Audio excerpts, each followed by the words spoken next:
Hello, my name is Ben, and this is going to be a game analysis between Magnus Carlsen and Viswanathan Anand in Linares tournament in 2009. This is game number 6 of that tournament between them. So Magnus Carlsen opens up with d4, the queen's pawn opening, and Anand replies with d5. So Carlsen follows up with d4 or c4. This is the queen's gambit line. And Anand replies with c6, the queen's gambit decline, Slav line. So play continues with Carlsen playing knight to b3, Anand playing knight to f6, white plays e3,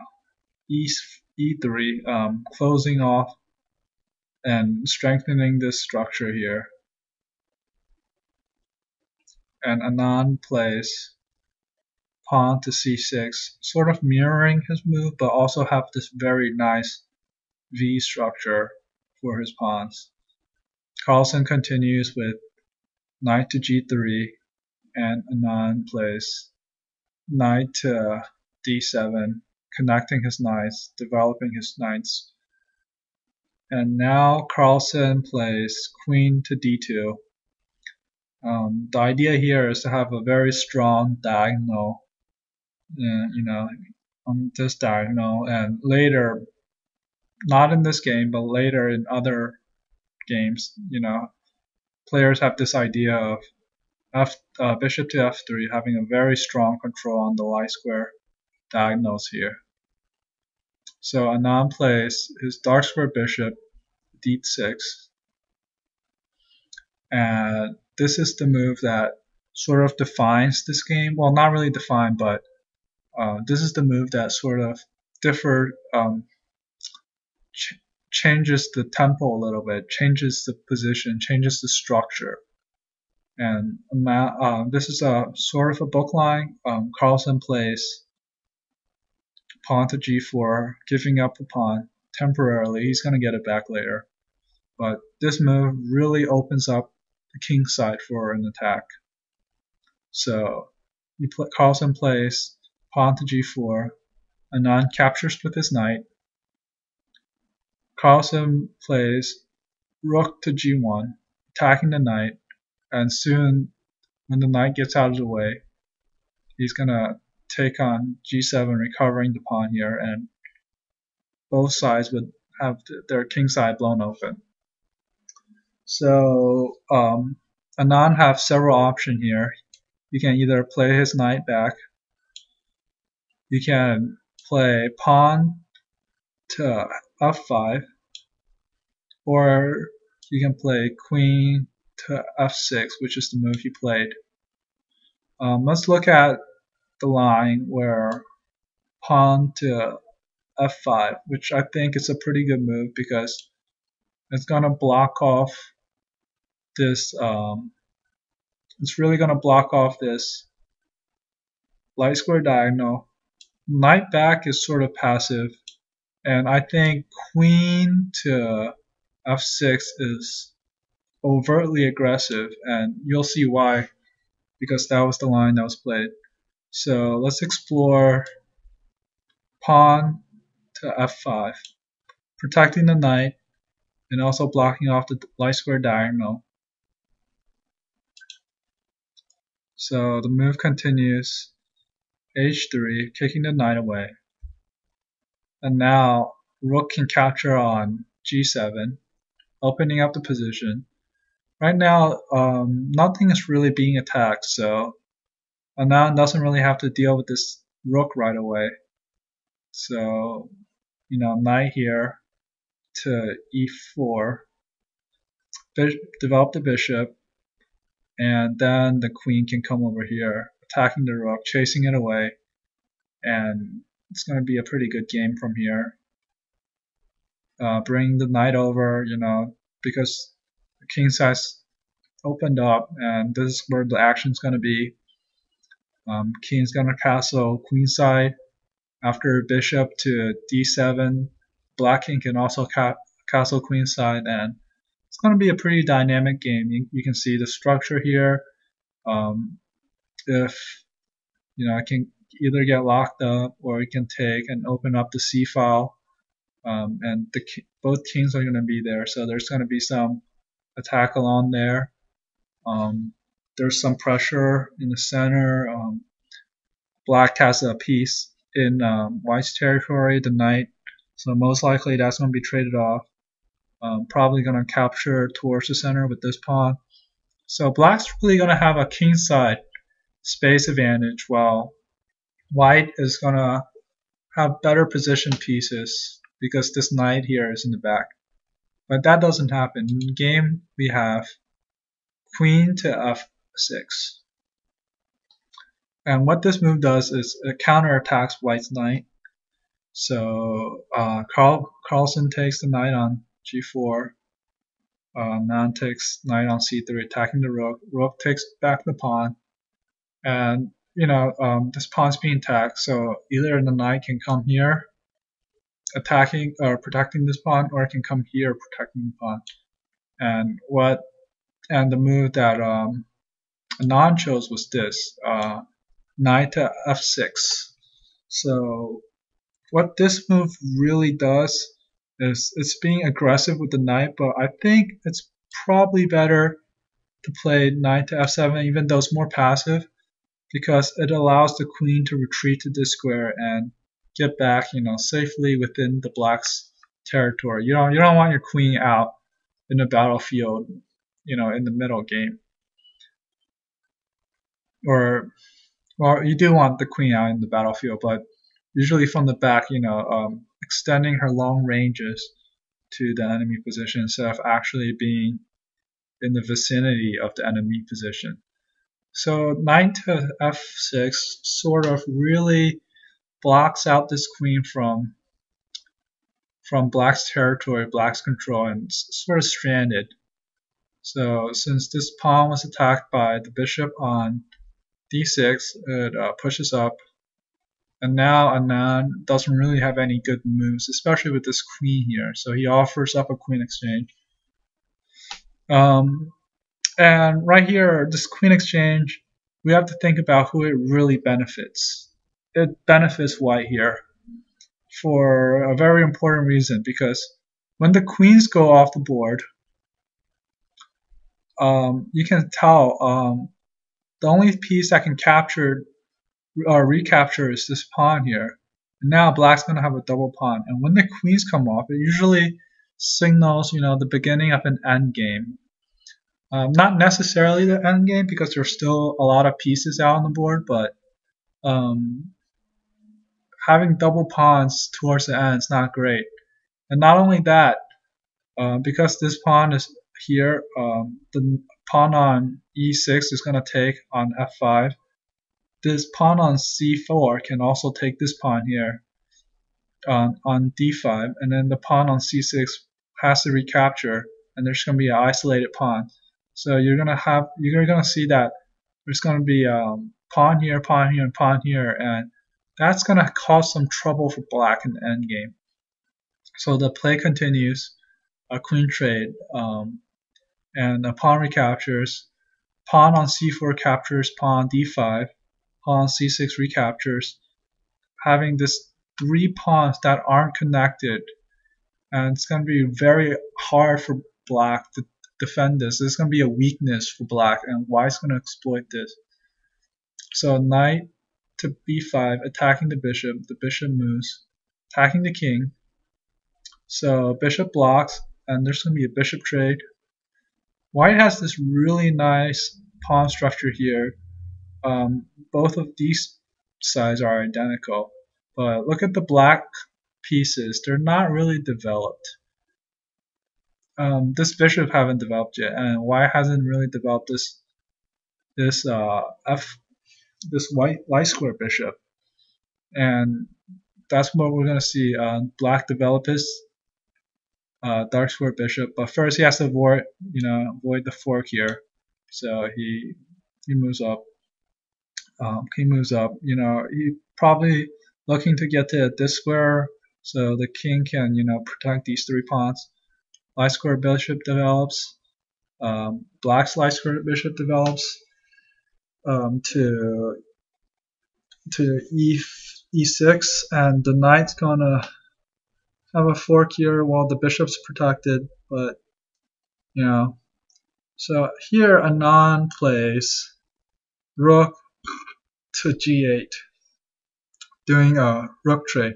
And like I said, you know, when the queens come off, this is sort of an end game, and having a broken pawn structure isn't really great. So I'm not as great of a player as Anand, but I'm gonna say maybe seek some sort of, maybe not be so eager to trade off your pieces. I don't know.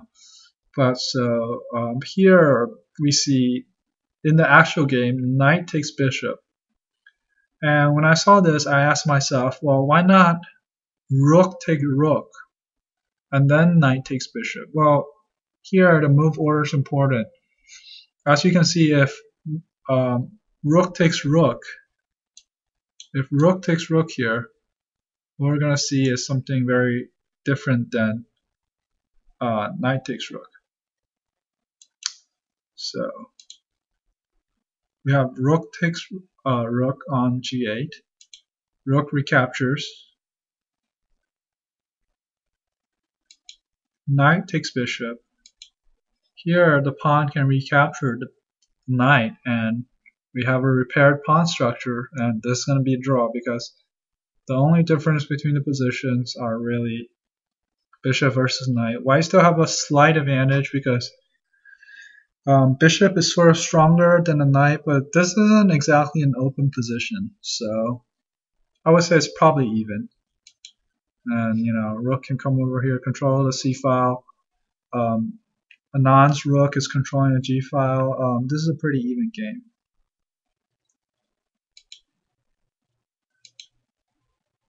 So instead, what we have is knight takes bishop, and you'll see the brilliance is in this one instead of rook takes rook first.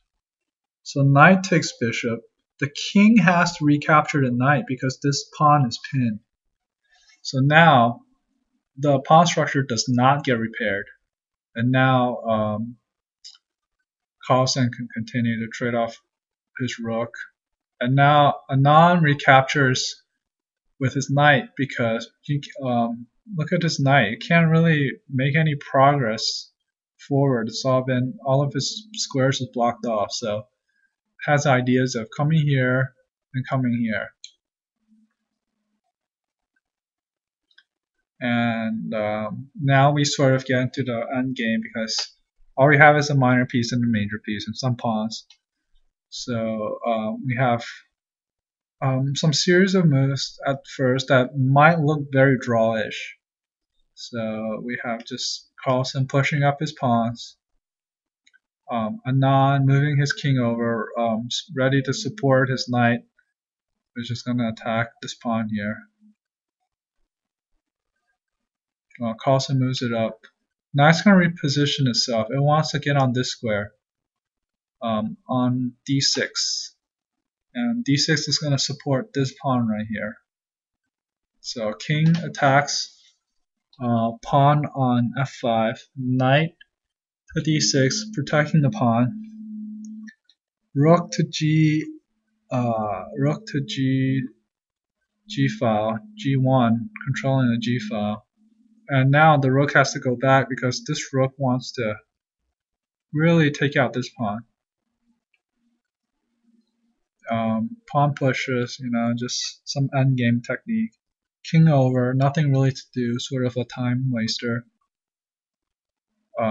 This allows rook to g7, attacking the pawn, and looking to get over to h7, ready to grab the pawn on h6.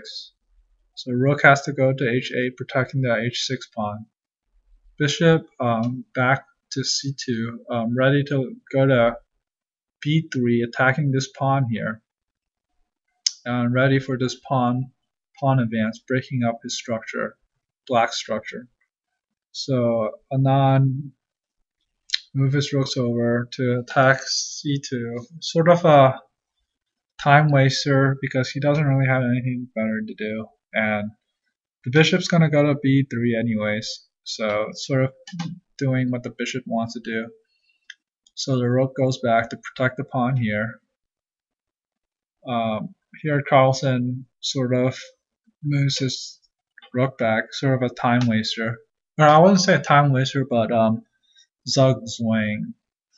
So we have this little move thing going here to avoid a draw.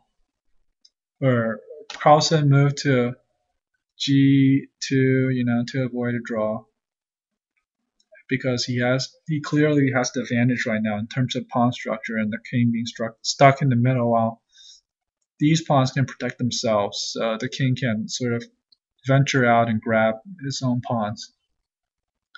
And so here Anand plays knight back to e8, looking to position his knight here, maybe attack this pawn somehow. So now Carlsen continues with his plan, e4, attacking these two pawns. Pawn on f takes e4. White Carlsen plays pawn takes pawn e4.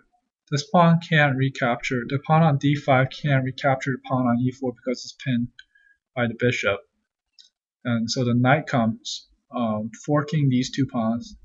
And since the pawn on e4 is being attacked, push. This one nothing can really be done about it besides rook over, but then just lose another pawn here. So pawn pushes, attacking the knight. And here Anand doesn't capture here. Anand actually goes to e4. Let's see what happens if Anand captures on h5. If Anand captures h5, attacking the king has to get out of the way. So the king goes to h3.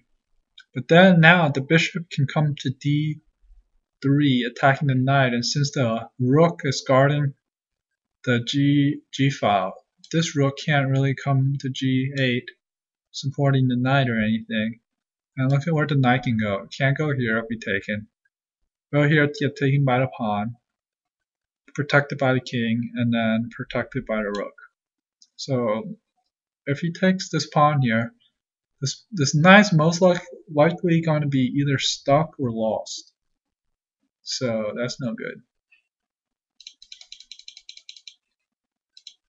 So instead, what Anand plays is knight to e4, and the king moves back because there's thoughts of this, and you gotta watch out for tricky knights.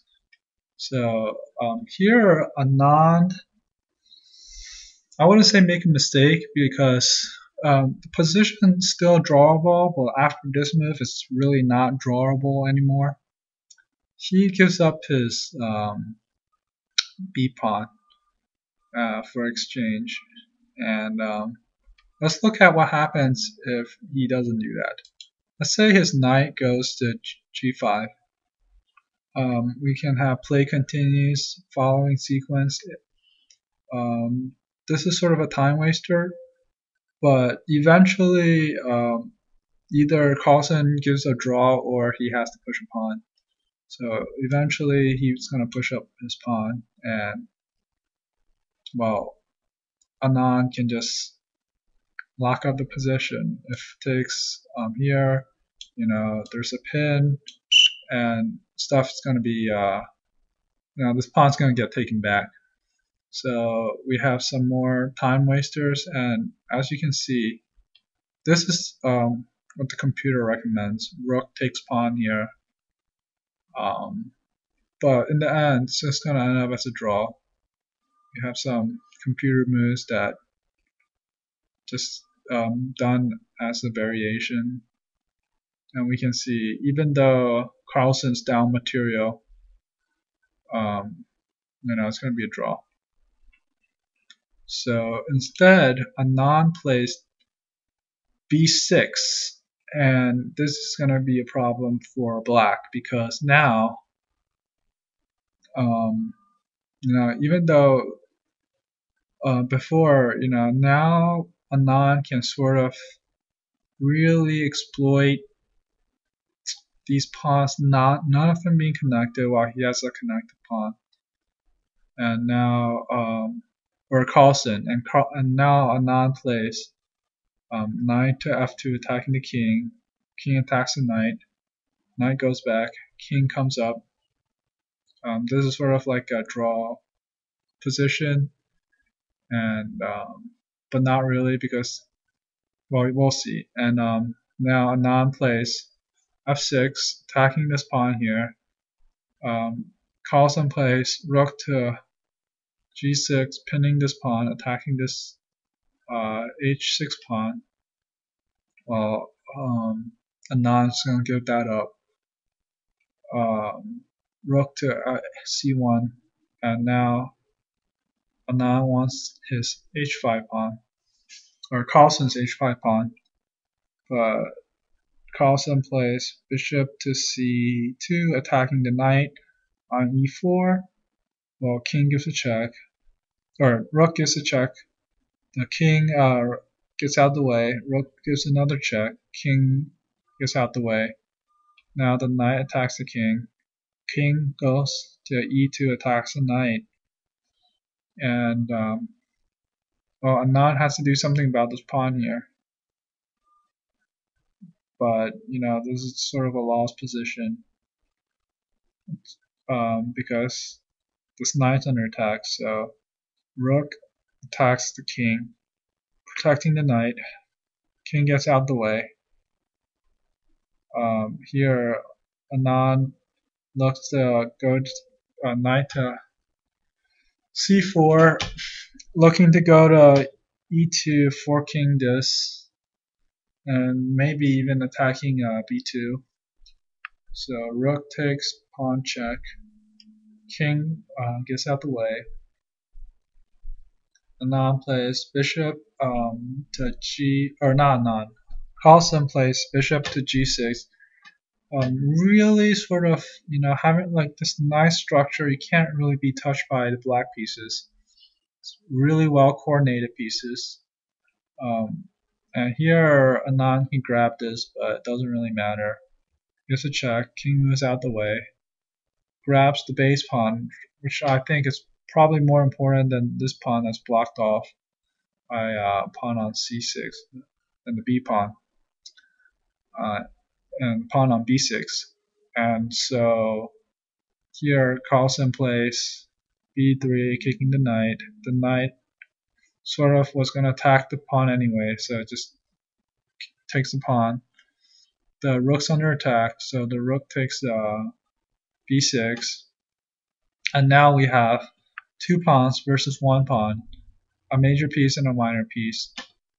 Black has one pawn, a major piece, and a minor piece. So it really comes down to technique here. And I'm just going to show you guys the move that were played in the game. And here you can say, well, why did Carlsen give up his bishop? Because now the pawn's one step away from queening. So now why doesn't Carlsen, protect this pawn? Or why does Carlsen go to b8? Well, wouldn't that pawn be hanging? Well, if rook takes, rook to b7, skewer, and there'll be loss of rook. So if so Anand just plays d3.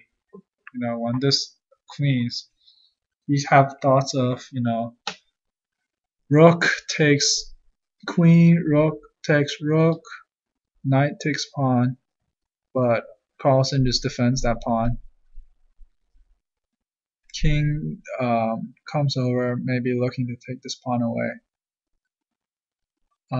Queens, rook takes queen, rook takes rook. King comes over, looking to take this pawn, but it's too late. Rook to h5. I don't really know what that move does, but maybe if king to b4, the pawn's going to be taken. Knight's going to reposition to a5. Rook to h4, controlling the 4th rank. Knight to b4, blocking off the pawn from advancing. King to a3. There's 2 attackers on the knight, so the knight has to move, but we have this nice move, pawn to d4, blocking the rook. Check.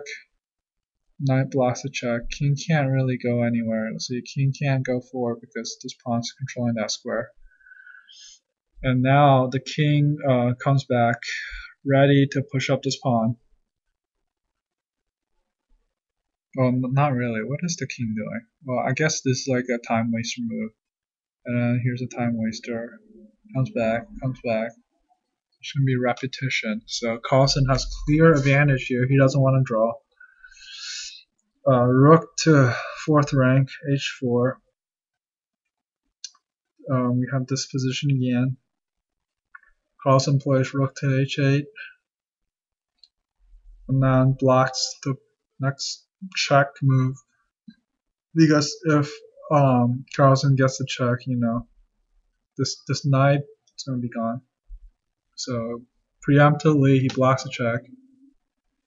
Carlsen gives the check to the king. Well, where can the king go? He can't go here. He can't go here. He has to move back. And now the pawn can finally advance. Anand, in the last ditch effort, tries to get his pawn to promote, but Carlsen plays h3. If this pawn pushes again, there's going to be a fork. So the only move is to defend it with a knight. And now pawn to b5. Well, or we can bring the king over to take it out. Push. There's no more fork here, but the king can come to c2. And it's game over from here. After this move, you know, knight to c6, Anand resigns, and Carlsen wins this game. Well, that's it. If you have any questions, leave a comment below. The program that I use for this commentary is Fritz 13 with the arrows and the hints and the colors. It really helps me understand. And that's going to be all for today. Goodbye.